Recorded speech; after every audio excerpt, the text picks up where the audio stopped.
0, 1. Let's get started.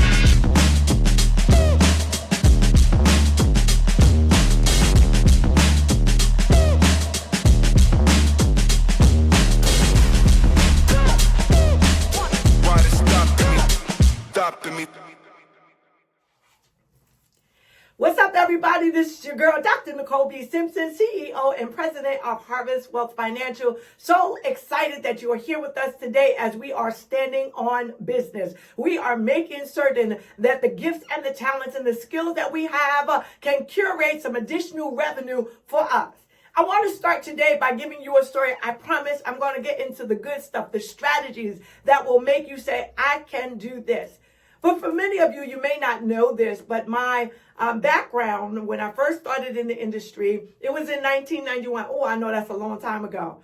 And then in 1992, I got my Series 7, and then I went on to get my Series 63, 65. I went on to get my life and health. I actually had my commodities license for a period of time. And then I chose to go in the direction of comprehensive financial planning. And so I acquired my CFP designation in October of the year of 2000. So yes, this is 25 years in the making. Why am I sharing this with you?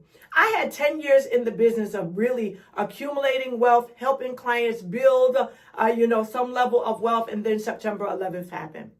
And when September 11th happened, we were already in a recession. But as you might be able to imagine, my life was drastically altered. I went from making a robust, at the tender age of 30, a robust income of over $100,000. And in 2002, after having that significant level of income as a mother with 2 small children, my income in 2002 went down to less than $18,000. Not only was I a homeowner, a recent homeowner, had not been in my house for more than 3 years. I purchased it in 1999.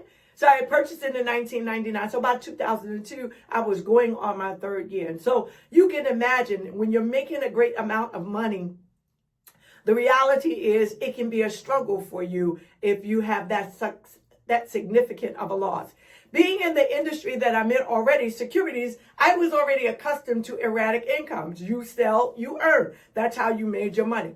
But at that point, I was not yet still an independent individual. I was not still an entrepreneur yet. I did not become a full-fledged entrepreneur with no W-2 income until 2007. But back to 2002, when my income went down to $18,000, I was struggling to make life happen. Here it is. I had all of this vast knowledge, this newly acquired expertise, and I didn't understand the significance. I also endured the reality of recognizing I did not come out of 9/11 unscathed. I was physically impacted, asthma, COPD, and a couple of other medical things like PTSD and all other good stuff.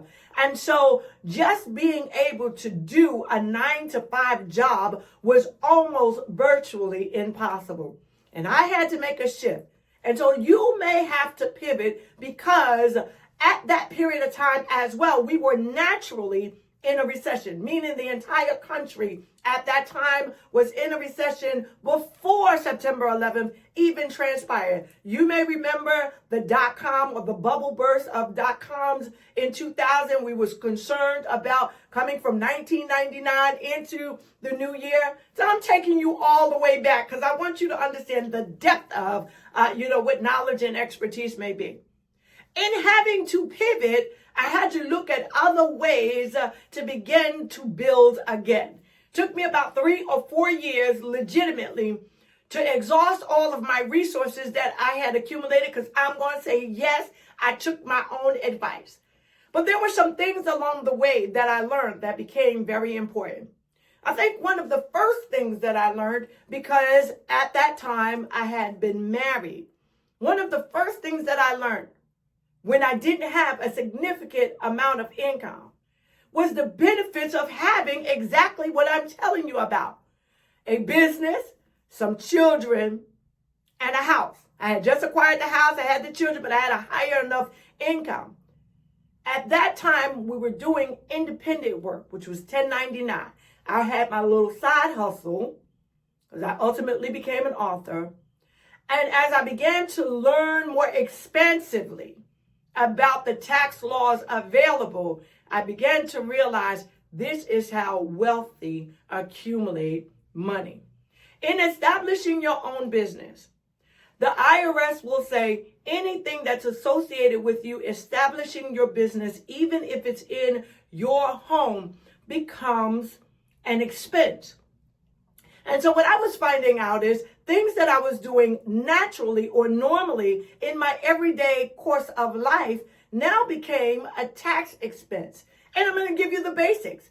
I already identified that I was a homeowner. And so I had created an office in my house.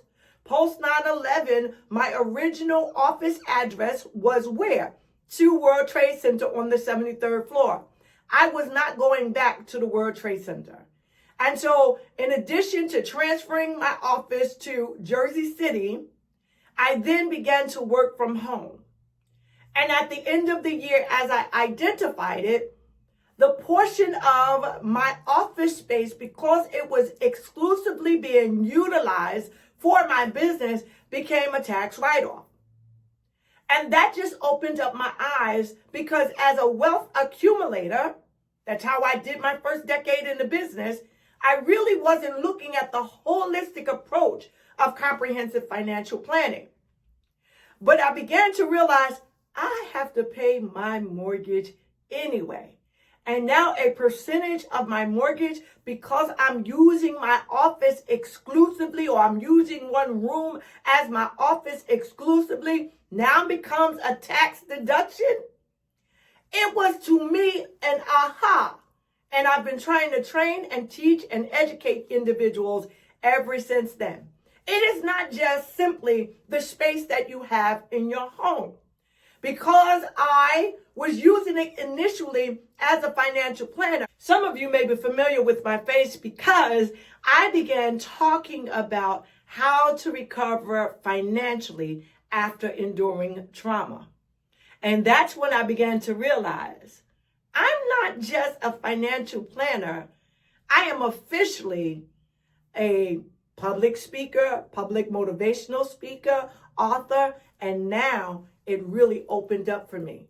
So this is where I'm going to take you using these as examples the next time we come together.